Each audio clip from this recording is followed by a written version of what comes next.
O programa Flávio Rico de hoje recebe ele, que tem a voz que marcou gerações, Kleber Machado. O jornalista começou nas rádios do Brasil ainda nos anos 70, mas não demorou para brilhar na televisão. Foi na tela da Globo que Kleber Machado passou 35 anos como uma das vozes mais icônicas do esporte. Ele narrou de tudo: futebol, Fórmula 1, Olimpíadas, Copas do Mundo e até Carnaval.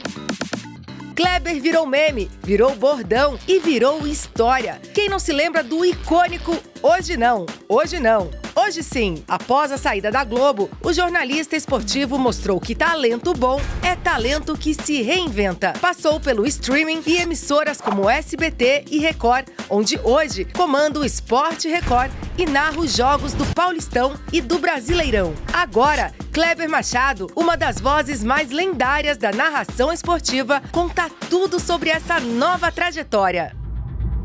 Hoje sim. Como está o senhor? Tudo bem? Vamos fazer justiça à minha juventude. Final dos anos 70, 79, quase 80. Anos 70 parece que eu comecei com 72. Fui eu. Porra, 72, 72 você fez Bodas de Prata, eu lembro. 72. Não foi Bodas de Prata na carreira? Não, 72 foi meu início na carreira. Comecei em 79. Já tem estrada, hein? Você também. Mas é bom, é bom. Senão melhor já não tem história para contar. Melhor ter, exatamente. Obrigado pelo convite, Flávio. Obrigado, é um prazer estar você. Kleber, com todo esse tempo que você está falando aí, de atividade, como é que você analisa a narração esportiva como um todo? Ninguém melhor do que você para falar disso. Você atravessou tudo isso. Então, eu comecei a narrar para valer. Eu acho que eu devo considerar, assim, final dos anos 80, 90, vai. Vamos botar 1990. Você foi para aquela Copa? Eu fiz aqui no Brasil, né? Mas fiz aquela Copa. Vamos imaginar, o primeiro jogo que eu transmiti na Globo foi em 89. Antes eu tinha transmitido alguns jogos, os videotapes antigos, na TV Gazeta e tal. Mas vamos considerar que vai de 90 para cá, eu tenho transmitido quase 2 vezes por semana. Você sabe que eu fazia um podcast que chamava Hoje Sim, no GE, no site. Na Globo, o tempo que você estava na Globo. E na 100ª edição do podcast, a gente convidou o Luiz Roberto e o Galvão para fazer o 100º episódio. E no final do programa eu perguntei exatamente isso para eles, o que tinha mudado na narração esportiva da TV. A resposta dos dois, não textualmente, mas assim, essencialmente nada. Essencialmente nada. Eu ouço muito, quando eu leio a sua coluna, outras colunas, quando vejo comentários, as pessoas dizerem de estilo de narração, de jeito A ou B, diferente de narração. Eu acho que, fundamentalmente, as transmissões esportivas, elas têm mais ou menos o mesmo desenho.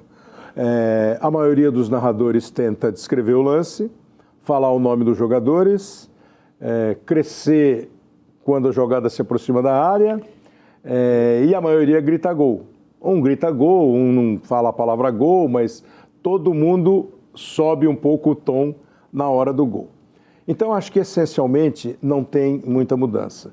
Até porque me parece que o telespectador, quando ele reclama de mim, quando ele reclama de outros, ele reclama porque ele acha que o cara tem que narrar o jogo. Mesmo o cara que entende de futebol. E esse narrar o jogo é um detalhe assim, é um limite muito assim, porque, penso eu, né?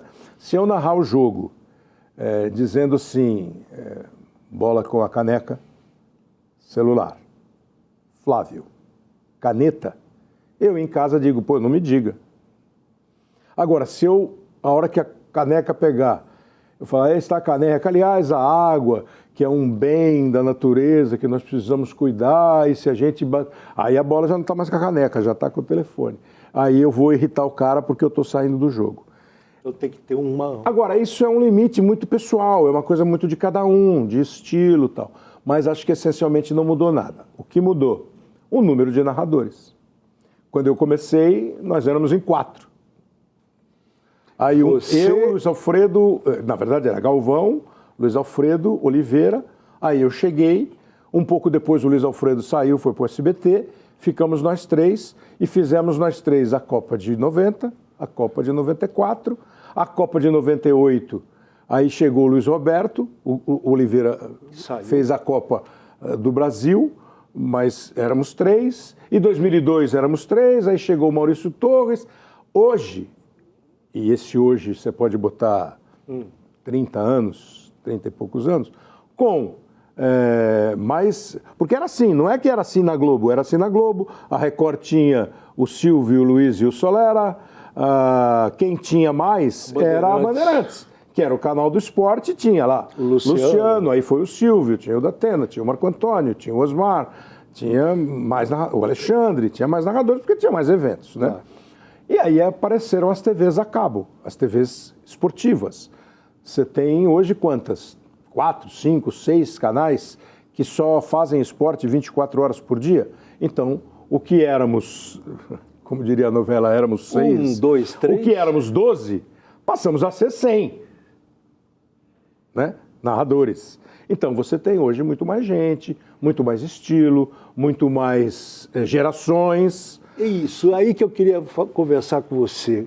Hoje, existe uma geração trabalhando de forma diferente no streaming, mais propriamente na Cazé TV, né?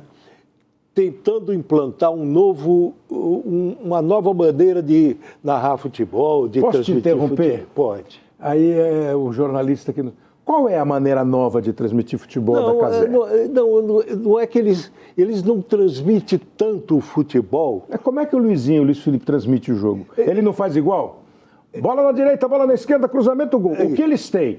Um Cazé, que é um cara muito mais despojado. Exatamente. Um comentarista que não é, às vezes, não é um comentarista esportivo, mas tem o Rafa, que é um comentarista esportivo, tem a Juliana, que é uma ex-atleta, que é uma profissional que ficou conhecida no esporte.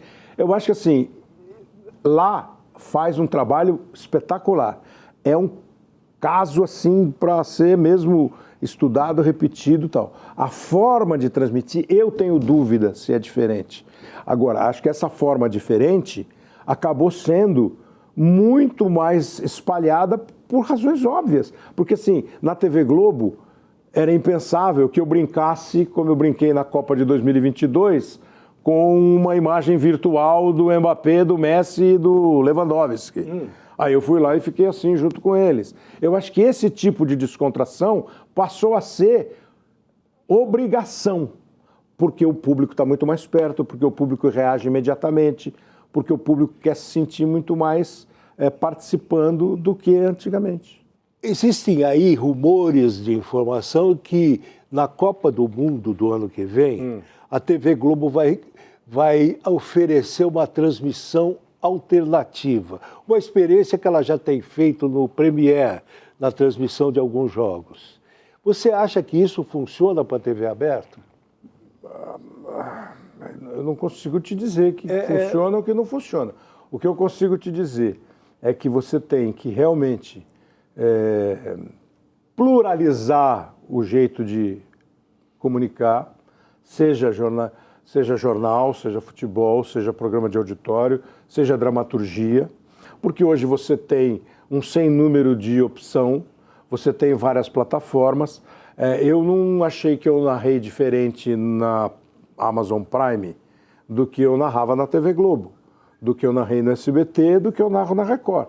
Eu não acho que eu narrei diferente. Mas você acha que você atinge todos os públicos? Não sei. Eu acho que todos nós mudamos um pouquinho esse nosso jeito. A conversa que eu tinha com você, meu comentarista, era diferente da que eu tenho hoje. Ficou uma coisa um pouco mais móvel, mais, um pouco mais descontraída, um pouco menos formal. Porque um dia eu tomei uma bronca de um diretor porque eu ri. E eu ri porque, assim, o cara falou uma coisa e eu ri. E o microfone estava aberto e eu ri. Ele no dia seguinte, me incomodou o seu riso. Eu ainda falei, mas o que tem? O fulano ri toda hora, qual é o problema?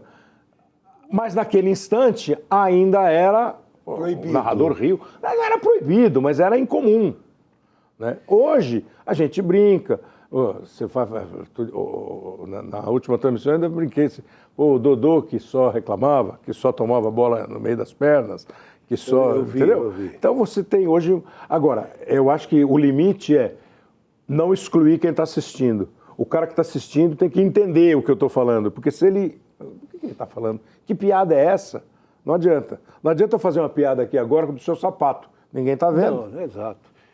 E eu acho que, na minha opinião, a narração esportiva hoje, não no total, mas em alguns casos bem particulares, ela está conseguindo falar para as mais diferentes pessoas, desde aquele senhor que já estava acostumado do outro tempo, como com Mas aquele você acha que hoje isso? Eu acho que já existe por parte de alguns, por exemplo, de vocês. Eu acho que você se preocupa mais em falar mais para o maior número de pessoas. Eu não sei, eu acho que a gente sempre se preocupou. Eu acho que é mesmo uma questão do estilo, do jeito, da maneira como você... você...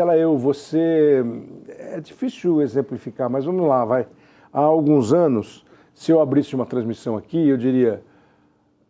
Boa noite, estamos aqui no programa do Flávio Rico e a partir de agora nós vamos acompanhar o jogo entre tal e coisa. Hoje eu posso falar assim, boa noite, estamos aqui no programa do Flávio Rico, daqui a pouco a gente vai acompanhar o jogo, que promete ser um jogo, o Flavinho aqui está achando que vai ser uma tranqueira de jogo, eu estou achando que vai ser um jogo. Eu acho que você tem hoje um jeito que você meio que conversa um pouco mais. Isso. Você deixa o cara um pouco mais à vontade. E eu acho que isso é... não da TV fechada, não é do streaming, é da comunicação. Da comunicação. E para mim, por exemplo, o Osmar Santos Indiscutível. é um exemplo do cara que conseguia falar numa rádio popular e conseguia apresentar o programa da TV Globo. O programa da TV Globo e a campanha das diretas. Exatamente. Então é um cara que o futebol consegue ultrapassar esses limites. Porque nessa linha de raciocínio, você vê bem, o Silvio Luiz, por exemplo, que foi um histórico Silvio Luiz, ele não gritava gol porque ele dizia que a televisão estava mostrando quem fez. Acho que nós somos de uma geração posterior à geração do Silvio, do Luciano e do Galvão. E eu sempre digo que esses três, cada um dentro do seu estilo, eles, com o estilo de cada um, eles fizeram com que tudo virasse um mix. Então hoje tem o narrador que é um pouquinho de cada um, tem a descontração do Silvio, a emoção do Luciano, o timing do Galvão, tudo isso se formou uma escola de narrador. E cada um opta ou tem um estilo que vai mais para esse, vai para aquele. Tem outros narradores que não gritam gol, mas quando você fala assim, a televisão está mostrando sabe de quem, mas a televisão, quando ele fala é do Palmeiras, o Silvio narrava o gol, ele não gritava gol, tá? É do Palmeiras, eu posso dizer, mas a televisão está mostrando que é do Palmeiras. Aí é impossível. Entendi. Mas ele sempre disse, eu não sou narrador de futebol, eu sou um legendador de imagens. Eu vejo uma imagem e tento fazer uma legenda, que é uma sacada para poucos, de bordões pensados e muito bem colocados no jogo. Porque bordão forçado não é bordão bom. E os do Silvio surgiram naturalmente, como o teu hoje sim, hoje não. Aquilo lá foi nem bordão, foi, virou. Mas virou. Mas foi sem querer. Agora, acho que ele pensou, esse até a minha mãe faria, esse até a minha cozinheira fazia. Pode ser. Pelo amor dos meus filhinhos. Porque eram coisas eram coisas que a gente falava no meio da rua, pelo amor dos meus filhinhos. Aí ele levou para a televisão e soube colocar de uma maneira bem-humorada, de uma maneira legal. Exato. Pelas barbas do profeta. Claro que ele não inventou pelas barbas do profeta, mas um dia alguém falou pelas barbas do profeta, entendeu? E ele soube usar. Eu acho que ele é o melhor na junção de futebol com bordão. Gritaria ainda cabe na narração esportiva? Uma das primeiras broncas que eu tomei na vida foi numa Fórmula 1, anos 90, tipo 92. Fiz uma corrida na madrugada, Grande Prêmio da Austrália. 3 horas da manhã a corrida. Na segunda-feira chegou um comunicado desse tamanho do seu Boni, falando assim, e o comunicado para o Ciro José, que era o diretor, para não sei quem, e eu copiado lá. Emoção não é grito, gritar não é emoção. Eu tomei uma lavada. Eu acho que assim, o grito exagerado, o grito gratuito, é um grito bobo. Pro meu gosto, mas eu não estou dizendo que eu não grito de vez em quando. Agora, acho que o grito, quando você fala grito, pega mal. Mas quando você fala que você vai mudar o tom, porque é isso, né, Flavinho? Você é levado pela emoção. São duas coisas diferentes, né?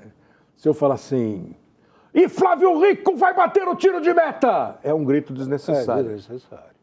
Né? Porque não vai acontecer nada no tiro de meta, a não ser que você chutar para dentro do seu gol. Para bater pênalti já é diferente. Agora, se eu disser assim, Flávio Rico faz o cruzamento para a área e a cabeçada, aí eu tenho que subir um pouco.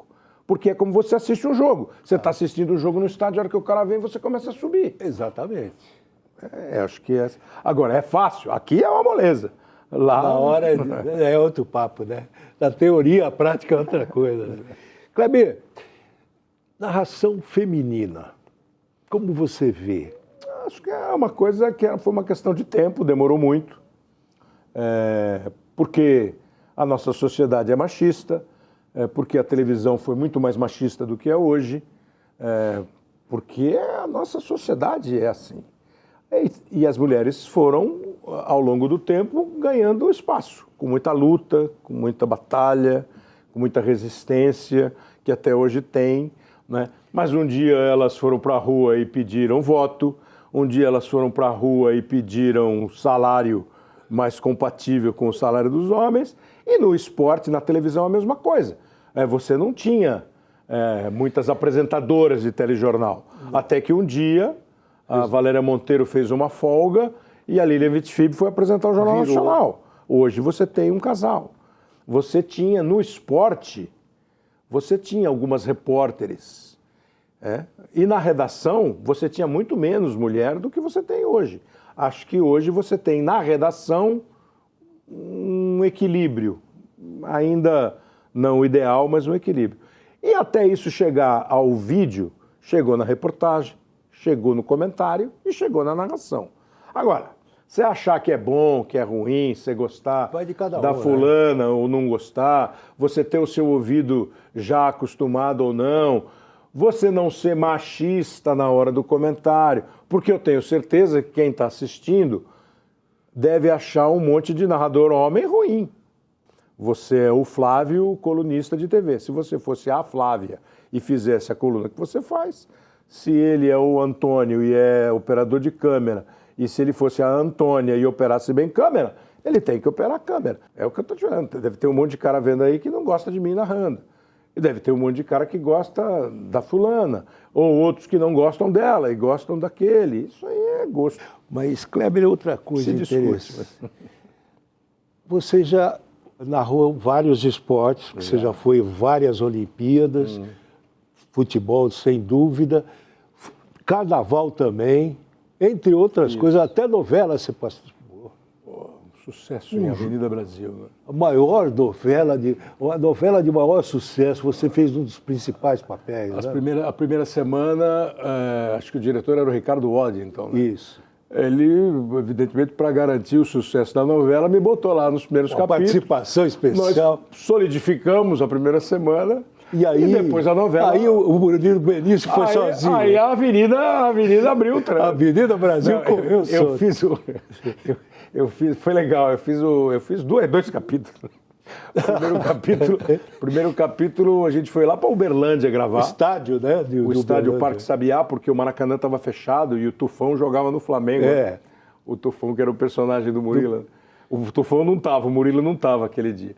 Mas eles montaram uma maior estrutura lá em Uberlândia, puseram a gente na cabine, botaram uma câmera aqui na frente que corria enquanto narrava, fizeram um cenário, botaram caras no campo fazendo jogadas e eles fizeram a tomada. E de vez em quando aí tinha umas horas que ele falava assim para mim, agora você narra um escanteio e o Tufão chuta para fora. Aí eu inventava a jogada. Agora você narra um drible do Tufão e uma falta em cima dele. Aí eu inventava a jogada. Agora você narra um gol do Tufão de falta. Aí eu narrava. Aí depois eu fui para o estúdio fazer um programa. E o Flamengo foi campeão com o Tufão, vamos agora para o bairro, era Encantado o bairro, não lembro, onde está o repórter Flávio Rico. E aí entrava a reportagem. Um sucesso. Sucesso. Falei para o Denis Carvalho que eu queria ser ator.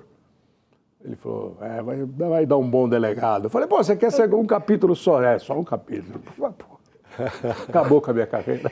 Kleber, e carnaval, hein? Carnaval é legal, é legal. O carnaval é um grande jogo, é uma grande transmissão esportiva de 10 horas, mas é legal. Agora, você tem um preparo, você vai... Você vai nas escolas? Eu ia em todos os barracões. Facilitou muito quando criaram a Cidade do Samba. Agora em São Paulo tem também, né? Eu conversava com os carnavalescos, tinha um produtor lá, o Teteu José, que agendava, a gente conversava com carnavalescos, conversava com alguns personagens da escola, eu fazia as minhas anotações, fazia algumas pesquisas históricas, que eu acho legal você incluir dados históricos no enredo, que tem história e tem um pouco da fantasia, do carnaval, é evidente. O trabalho dos caras no barracão é um negócio espetacular, o cara pega... Isso aqui que é madeira, quando você olha lá, é borracha. E o cara transforma num azulejo, né? Aquilo é sensacional. Mas é legal, e é legal. É o tipo de... a produção é super bem feita, você pega um book que tem tudo, mas é um evento experiência muito legal, né? Muito bom, é legal. E o rádio, no começo da tua carreira, você foi parar no rádio porque teu pai te levou, não foi? Não, meu pai já tinha morrido, na verdade, quando eu fui trabalhar em rádio. Quem me deu, assim, a primeira recebeu e foi falar comigo foi o Luiz Aguiar, que faleceu recentemente. Luiz Aguiar, que era um apresentador de rádio muito famoso, foi narrador esportivo, foi quem apresentador. Não sabe, o pai do Kleber foi Clodoaldo José, um dos maiores nomes do rádio. Ele trabalhou, chegou a ser diretor artístico da Bandeirantes e tal. Mas ele morreu, eu tinha 9 anos. Ah, tá aí. Aí, um pouco mais tarde, eu com 16, 17 anos, minha mãe e minha tia falaram com o Luiz Aguiar, que era diretor da Tupi na época, da antiga Rádio Tupi. Aí ele me recebeu, me botou no esporte para fazer um estágiozinho na Rádio Escuta. Aí na Bandeirantes, onde ele trabalhou, meu pai a vida inteira, meu avô também conseguiu. Aí eu tive uma porta mais aberta, porque fazia 8 anos que meu pai tinha morrido, os caras que trabalharam com ele ainda trabalhavam na Bandeirantes. Aí eu comecei a trabalhar na Bandeirantes, mas não tinha nada a ver com esporte. Eu fui fazer esporte lá na Rádio Globo depois. Mas essa passagem pelo rádio te ajudou muito na improvisação? Então, cara, eu acho que me ajudou, sabe no quê? No entendimento. Eu achei que eu ia ser... Que o auge da minha carreira era se eu fosse um dia convidado para ser diretor artístico de uma rádio. Eu não imaginava que ia ser no esporte a minha carreira. Achava sempre achei legal, narrar futebol em rádio e tal, mas não imaginava que eu ia ter essa oportunidade. Mas eu acho que a minha formação com os caras com quem eu trabalhei, ela me deu uma consciência um pouco maior do todo, da programação, da chamada, da plástica, da vinheta bonita, sabe? Um dos meus pais do rádio, que foi o Roberto Curado, ele falava assim, microfone aberto, responsabilidade em dobro. O microfone é a arte final. Não adianta a gente produzir um grande programa e no ar o cara estragar tudo. Como também você não pode ter um grande apresentador que não tem uma boa produção. Mas isso eu acho que eu fui aprendendo a importância do todo, sabe? E aí, quando eu fui para o futebol, eu acho que isso me ajudou bastante. E uma das minhas perguntas seria essa, você acabou falando dele. O nome Gualberto Curado, o que representa para o Kleber? Então, quando eu entrei na Bandeirantes, na Rádio Bandeirantes, eu entrei para trabalhar no departamento comercial. Trabalhava na publicidade, lá onde eles faziam o roteiro comercial. O roteiro que o operador bota no ar os comerciais. Bom, no primeiro intervalo entram esses, tal e coisa. Mas eu queria ir para a artística, né? Eu queria ir para a artística. E um dia uma colega minha falou assim, o Curado perdeu um monte de gente aí. O Curado tinha assumido a direção da rádio porque o Hélio Ribeiro tinha ido para a Rádio Capital. E o Hélio levou alguns profissionais com ele para a Rádio Capital. Então, assim, a produção lá está meio desfalcada e tal. Eu, sem ter nenhuma noção do que eram os caras que foram, um dia cruzei com ele no corredor e falei, seu Curado, eu queria ir para artística, pô. Aí ele foi lá, falou com o Salomão Esper, com o Samir Hazuki, com o Dalton Machado, que não é meu parente, mas era o gerente comercial e foi afilhado de casamento dos meus pais, trabalhou com meu irmão e tal. Aí eles se entenderam e eu fui ser um boy de luxo lá do Curado. Ficava lá, distribuía comunicado. Aí comecei a escrever umas chamadas, escondia. Aí um dia eu mostrei para ele deixou eu gravar. Pô, pode gravar a sua mesmo, que era uma cópia da dele, né? Então, para mim, ele foi um dos meus pais na comunicação, como foi o Humberto Marçal, que, porra, abraçou, me levou, a gente foi junto para a Rádio Globo, eles me levaram e tal. Esses dois caras acho que são, mas tem muita gente que... Claro. Zé Paulo de Andrade, porra. Você falou dessa tua passagem na Bandeirantes, como eu sou amigo do Kleber, ele que não é muito meu amigo, mas eu sou amigo dele. Ele era. Vamos falar a verdade. Eu lembro, eu falei da novela Avenida Brasil, mas ele teve uma participação numa novela da TV Bandeirantes, ele saindo de madrugada. Qual é a novela? A Bandeirantes eram duas entradas na Bandeirantes. Ou você entrava pela Rua Radiantes, que hoje não tem mais a entrada, né? Que acho que a rua agora chama Zé Paulo de Andrade, né? Zé Paulo de Radiantes, Zé Paulo de Andrade. Você entrava pela Rua Radiantes e você já entrava no saguão da rádio e tal. Ou você entrava por onde hoje entra Carlos Cirilo Júnior, que é uma entrada que tem um espaço aberto, assim, exato, onde tem o estacionamento, sei lá, tem uns 100 metros, 200 metros para você entrar. E nessa época estava em reforma a entrada da Radiantes, eu não tinha carro e pegava carona. E a gente normalmente saía da rádio, 8 horas da noite e tal, e ia para um bar que tinha ali no Caxingui, ali, o Curado, e aí eu, Robson Gardini, que era operador de áudio, aí a gente encontrava lá o Gonçalo Parada, que era redator, e ficava lá. E eu sem carro. Aí eu tinha alguma coisa para fazer, eu estava na máquina ali na sala, aí o Robson encostou e falou, nós estamos indo embora. Eu falei, pô, Robson, pera um pouquinho. Ele tinha um apelido. Eu vou falar, eu não vou dar um apelido. Espera um pouquinho, Robson. Pô, eu estou acabando. Não, nós vamos embora. E o Robson foi embora. E o apelido do Robson era Bunda de Grilo. Não era exatamente bunda, mas... Bom, aí ele foi embora. E eu falei, porra, eu vou ficar sem carro, sem carona. Como é que eu vou a pé lá? Acabei o negócio, pô, guardei as coisas, depois saí. Nós ficávamos no primeiro andar, eu desci, aí apontei na saída da Carlos Cirilo Júnior, que era bonita, tinha aquela flor dama da noite, um cheiro legal e tal. E a hora que eu apontei, o Robson estava lá em cima já saindo. E eu gritei, pô, Bunda de Grilo, peraí! Quando eu gritei, eu ouvi assim, filho da p***! Aí o cara jogou um script no chão, assim. Quando eu olhei, era o Henrique Martins, o Sheik de Agadir, né? Henrique Martins era diretor de novela na Bandeirantes. A hora que eu olhei aquele... saí correndo, ele nunca soube quem era o cara. Se alguém se ferrou, foi o Bunda de Grilo. Tiveram que gravar de novo. Acontece. Ele estava lá, escondido, no cantinho. Podia ter deixado na novela, seria minha estreia na dramaturgia. Kleber, e duas linhas, que você já falou demais sobre isso. Saída da Globo, entrada no mercado, que você até... A saída da Globo foi, para mim, inesperada. Hoje, refletindo, eu acho que eles esperavam, eu não. Como eu digo sempre, eu perguntei para os caras, vocês não me querem mais, é uma coisa de grana. Os caras, é uma coisa de grana. Hoje eu tenho dúvida se é isso, mas eles não têm nenhuma obrigação de ficar comigo. Eu achei que eu ia ficar lá até me aposentar. Acho que deveria ficar lá até me aposentar. Acho que pelo tempo que eu trabalhei, pela troca de trabalho, a TV foi espetacular sempre, cumprindo 190% com todas as suas obrigações, dando repercussão, oportunidade. Eu fiquei 35, então, e fiquei mais 6 no Sistema Globo de Rádio. Eu tenho 45, 6 de carreira, trabalhei 41 lá, pô. Então eu achei que eu ia ficar lá até, precisamos tirar um pouquinho o seu espaço, precisamos rever teus ganhos, mas não resolveram. Quando eu saí, mas assim também, saí, fui embora. Uma semana depois eu estava narrando a final do Campeonato Paulista na TV Record. 3 dias depois da final, eu estava estreando na Amazon para fazer a Copa do Brasil.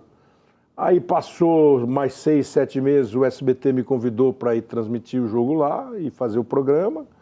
E agora, no final do ano passado, a Record me chamou, comprou o Campeonato Brasileiro e me chamou. Então, acho que assim, a repercussão da minha saída, que podia ter, eventualmente, me aposentado, ela me deu um agito assim. O meu nome foi... Eu acho que a repercussão foi muito mais positiva do que negativa para mim. E o mercado não se fechou e eu sou muito grato por isso. O SBT ficou chateado quando você saiu para a Record? Eu posso acreditar que sim. Não falei com ninguém, não falei com a Daniela, que foi sempre muito gentil, que quando eu fui para lá me mandou uma mensagem e tal. Ela não falou comigo. Ela é extremamente elegante. Muito, assim. E ela não falou comigo depois que eu saí. O Fischer, Fernando Fischer, o Fischer, que era o diretor do canal, conversei com ele absolutamente de modo aberto. Ele sabia de tudo, antes de tudo, de como estava se desenhando. A questão não tem nada a ver com o SBT. O SBT, eu trabalhei 1 ano no SBT, 1 ano e pouquinho, e palavra de honra, é como se eu tivesse trabalhado lá 20 anos. O lugar é super agradável. Todo mundo fala isso. O ambiente é super bom. A redação do esporte é um lugar sensacional, bem-humorado, engraçado, pessoal de boas ideias, super legal. Agora, eu recebi uma proposta para um evento que eu fiz a vida inteira e quase fui para lá. Não foi para a Record. E assim, confidenciando, o nosso diretor de esporte no SBT, quando a Record fechou o Brasileiro, ele conversando comigo, falou, será que os caras não vêm atrás de você? Eu falei, sei lá, pô. E os caras vieram. Se eu pedir para você ligar para alguém por vídeo aí, você liga? Por vídeo? Mas não precisa ser agora, não. Você só pensa. Não, vou pesquisar aqui na agenda. Você pesquisa. Tem que ser o quê? Alguém importante? Famoso? Bom, a hora que você falar, a hora que você quiser. Deixa eu te perguntar uma coisa. Tá bom. Me fala da Record. Porque a Record, ela tem uma tradição do esporte muito grande. E parou durante um período enorme, mas agora está voltando com tudo. Há o desejo de crescer. Tomara que sim.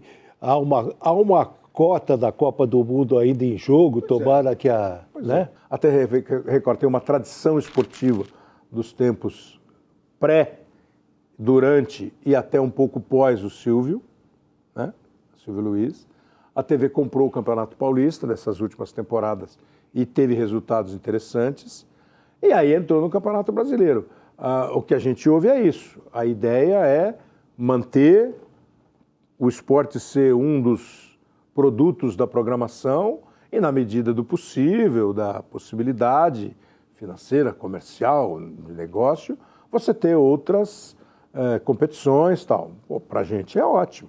Quanto mais a gente tiver, mais a gente vai tentar contribuir para a programação. Tomara que seja assim. E vocês têm uma equipe... se cair uma copinha do mundo, era lindo. Você imaginou? Nossa. No ano que vem ainda? Nossa. E olha, mas vocês têm uma equipe legalzinha lá, eu né? acho. A Paloma, Noriega, Dodô... Os meninos da reportagem são todos caras legais. Salve. Internamente, o Salve. A gente falou em equipe. Tem uma pessoa que trabalhou com você e te mandou um recado aqui. Quer ver? Olha. Flávio Rico, tudo bom, querido? Pois é, eu conheço o Kleber há muito tempo. Nós convivemos por 18 anos na TV Globo, apresentamos várias vezes o Esporte Espetacular, o Placar Eletrônico e fizemos outros eventos esportivos. E nos encontramos também na cobertura do Paulistão 2023 pela Record. Kleber, sempre muito talentoso, é sem dúvida um dos melhores narradores do Brasil. E uma das grandes qualidades dele é fazer muitas vezes do jogo um espetáculo melhor do que está sendo. Porque ele sabe valorizar a informação, ele prende a atenção do público e utiliza muito bem seu potencial vocal. Espero que um dia a gente tenha a oportunidade de trabalhar novamente juntos, porque você é excelente profissional e um grande companheiro de trabalho. Beijo! beijão, tudo de bom, sucesso sempre. Beijo pra Milena. Eu nunca lembro, eu acho que a Milena chegou um pouquinho depois de mim na Globo, eu não tenho certeza. Mas eu acho que chegou, porque a Milena trabalhou na TV Manchete, não trabalhou? Foi. Aí ela foi para a TV Globo, ela ficava no Rio, eu ficava em São Paulo, mas como ela disse, o Esporte Espetacular, o Placar Eletrônico, eram programas produzidos no Rio, né? E eu ia para lá de vez em quando, apresentava, tal, em jogo e tal. Super simpática, super agradável.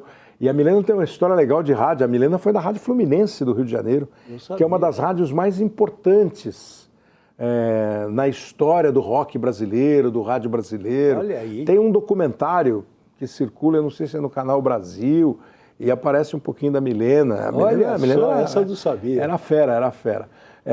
E assim, super gentil, e estava lá com a gente até outro dia.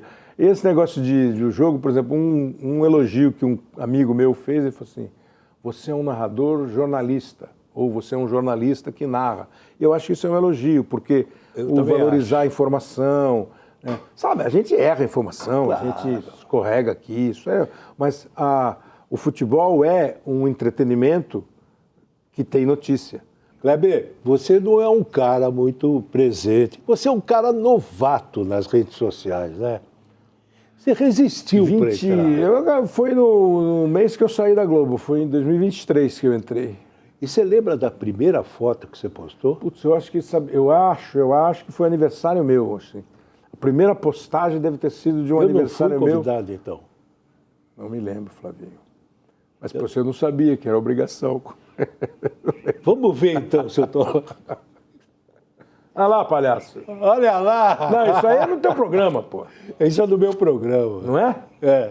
Mas assim, foi a primeira foto que você postou? Não sei, foi mesmo? Foi. Porque foi no começo. Quando você foi transmitir a final da... E aí a gente fez lá, não foi? Nesse dia saímos de lá e fomos jantar. A muito custo, o cara não podia. Não, me levou. Sabe, aqueles caras me levou assim, até em casa. Aqueles caras falam assim, não, amanhã eu tenho um voo cedo. Eu falo, pô, vai pilotar? Não, me levou no rodeio. Vai pilotar um ainda. Avião? Não. Mas assim... Olha lá, que maravilha. Mas eu acho que essa aí é uma das primeiras, a estreia no Instagram e tal. E depois eu tinha feito, alguém tinha passado para mim, acho que é o meu aniversário, eu faço aniversário em março, eu saí em março e eu abri uma semana depois, é isso. Mas faz isso, 23, 24, 25. Faz 2 anos e pouco que eu tenho. Vamos ver a próxima foto, então. Veja só. Não, as minhas fotos são... isso aí foi a final do... Então, isso aí, a foto é de bem antes. Bem antes, claro. Aí um dia eu acho que eu botei Eu tenho a impressão que eu botei num... Como é que chama aquele negócio da quinta-feira, pô?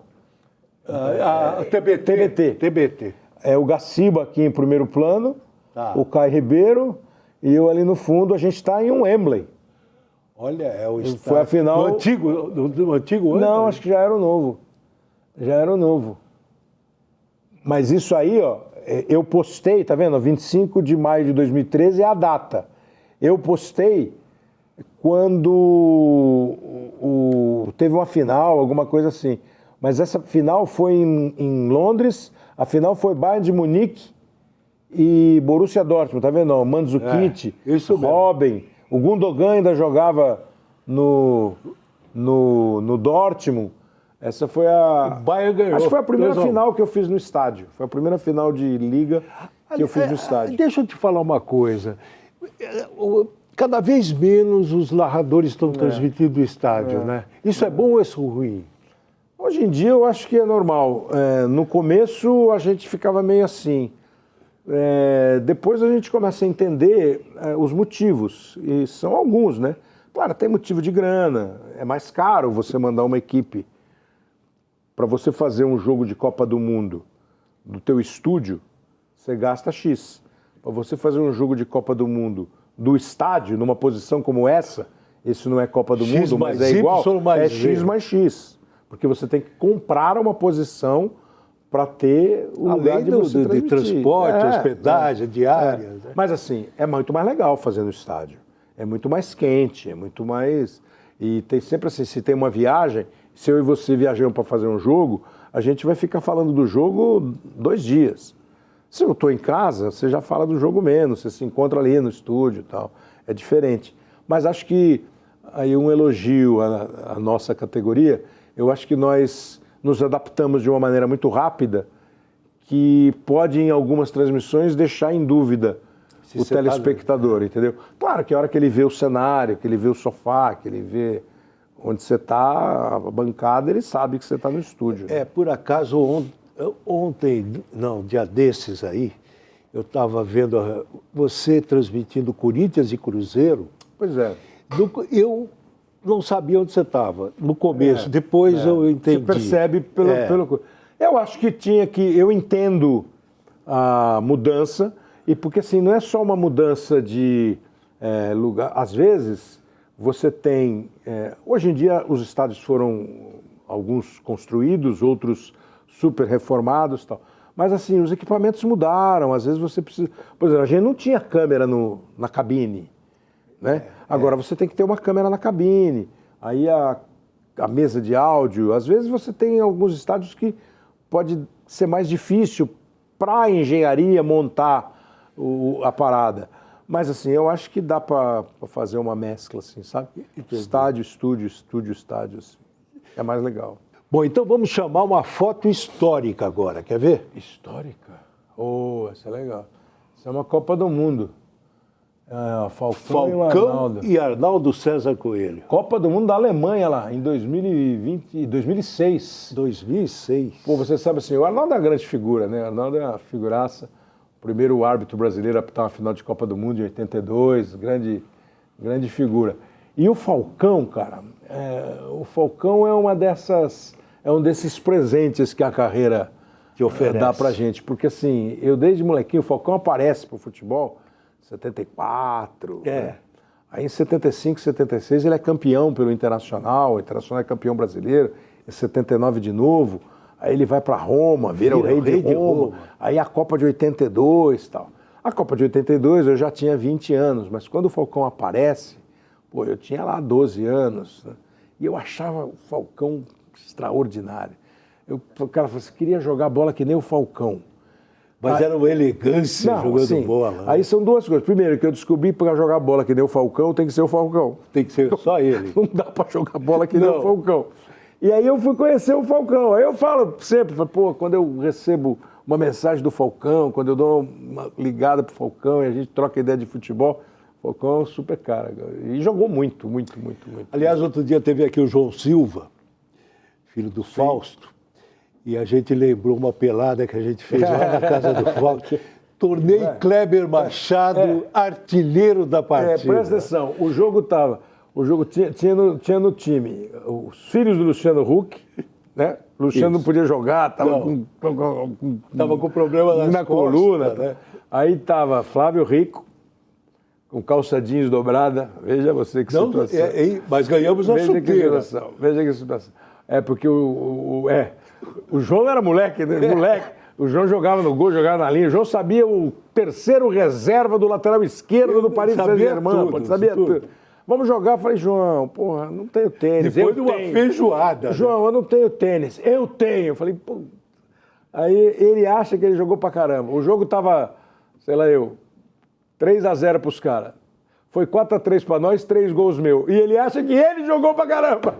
No futebol, a assistência, o cara que faz assistência é um dos caras fundamentais. Ele fez uma. Ai. Kleber, 3-0 pros caras, ganhamos de 4-3, 3 gols meus. E ele acha que ele foi a estrela do jogo. Agora, tem uma foto que você vai gostar de ver agora. Quer ver? Olha. Deixa eu ver. Essa aí é um Réveillon. Aqui na primeira fila aqui, o Vitor, meu sobrinho, a Mônica, minha mulher, a Patrícia, minha cunhada, o Milani, meu cunhado. Lá em cima está o Pedro, meu sobrinho, a Luísa, minha sobrinha. Ali está a Ariane e o Pablo, que são filhos da Mônica, junto com a Manuela, que é a netinha da Mônica, que me chama de vovô, evidentemente. Ela já tem um irmãozinho que vai fazer 1 ano. Aí depois do lado do Pablo, a minha filha, a Elisa, e é uma amiga da Elisa, que eu acho que chama Renata, mas eu não tenho certeza. É uma amiga da minha filha que estava lá. A gente estava fora de São Paulo, você vê pelo estilo do lugar, né? Do figurino, que a gente estava numa Réveillon. noite de Réveillon. Não, e olha só, em sequência a isso, olha o recado que nós vamos passar para você agora, ó. Oi, Flávio, tudo bom com você? Quanto tempo que a gente não se vê, tô com saudades. Bom, me pediram para falar do Kleber, são muitos anos juntos, teria muita coisa para falar, mas eu vou destacar 3 pontos assim da personalidade dele que me trazem muita admiração mesmo. Existem muitas partes do Kleber por trás das câmeras que as pessoas não conhecem. Eu poderia falar, por exemplo, sobre como eu adoro viajar de carro com meu pai, porque a gente vai dividindo a playlist, né? Ele escolhe algumas músicas, eu escolho outras, e uma das músicas que eu mais gosto de escutar quando eu tô com meu pai, de cantar junto com ele, é Nosso Lindo Balão Azul. Eu adoro, eu acho, é sempre um momento que eu guardo, assim, que eu me divirto cantando com ele. O segundo ponto é o humor. Ele é muito engraçado. Ele tem um repertório de piadas assim muito bom. Ele é também muito espirituoso. Ele pesca as coisas e frases malditas. Ele transforma aquilo numa coisa muito engraçada. Enfim, ele é muito divertido. Meu pai, assim, eu tenho uma sorte imensa de ter ele como pai. Ele me ensinou a ser uma pessoa curiosa. Ele é uma das pessoas mais inteligentes que eu conheço. Eu tenho a sorte de ter herdado essa curiosidade dele. A inteligência, eu acho que eu tô perto, mas não sei se tão inteligente quanto. Mas o maior privilégio que eu tenho por ser filha do meu pai, sem sombra de dúvidas, é quando é a sensação que eu tenho quando eu falo, esse é meu pai.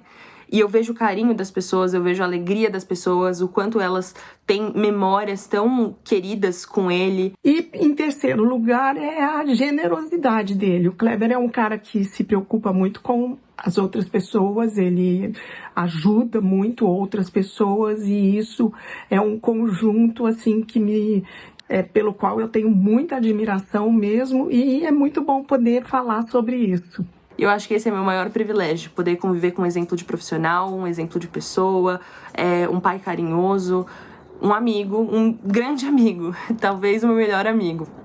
E essa é uma sorte que todo mundo tem de assistir, mas nem todo mundo tem de conhecer ele e ter ele como eu tenho. Um beijo grande pra vocês. É isso. Te amo, papai. Um beijo. Isso é legal, né? Legal. A primeira reação, se elas não falarem bem de você, quem que vai falar? Não, né? Mas é muito verdade. A gente briga muito. Eu brigo com a minha filha toda hora. Não, quando eu acho que eu tenho que brigar. Eu falo para você, eu estou brigando com você, porque assim, se eu não brigar com você, quem vai brigar? Você acha que na rua os caras vão falar para você o que você está fazendo de errado? Não, lá os caras vão te... Né? Esse tipo de reação... Que palavra de honra não é escrito, não é ensaiado, é super legal. É assim. Eu sou muito normal, esse negócio de tirar onda, fazer piada. Às vezes eu estou dando uma dura nela e eu falo alguma coisa e ela começa a rir. Piada. Você está rindo? Ele fala, não, é o jeito que você fala, pai, é o jeito que você fala. Mas assim, não tem problema. Eu acho legal pra caramba. E elas são as minhas 2 meninas, né? As minhas 2 meninas. São maravilhosas. Sensacional. Vamos ligar? Quer que eu ligue para alguém? Para qualquer pessoa? Quem você achar melhor. Para qualquer assunto? Qualquer assunto. Vê lá, né? Vê lá também. Não é assim também. Vou ligar. Se o cara atender, né? Presta o telefone um pouquinho. Tem um cara ligando aqui para mim, mas esse é aqueles golpes que estão ligando agora todo dia para mim. Não, mas aí o cara vai me... Mas é bom. Tá me ligando Kleber Machado. Olha só. Você não atende a ligação do quadro do seu programa, é isso? Que isso? É que eu não posso atender telefone aqui durante o programa. Aí você liga para mim. Vocês lembram quando vocês viam os Trapalhões e o Renato Aragão falava, a televisão é uma mentira? O cara não atende o telefone. Vocês veem? Pegadinha do Kleber Machado. Como diria João Kleber. Na minha vida. Pera. Daqui a pouco a gente continua a ligação. Só dá licença que eu vou desligar. Falei pra vocês que ele não ia se ligar. Que coisa maluca. Eu não esperava isso. Sabe, tá proibido isso, viu, diretor? Kleber, aqui a gente encerra com uma selfie que eu faço questão de... E você ri. Como diz minha filha. Obrigado, viu? Obrigado a você pela oportunidade. Espero que vocês tenham gostado. Gente, terça-feira tem mais, tá? Eu prometo trazer alguém mais comportado aqui.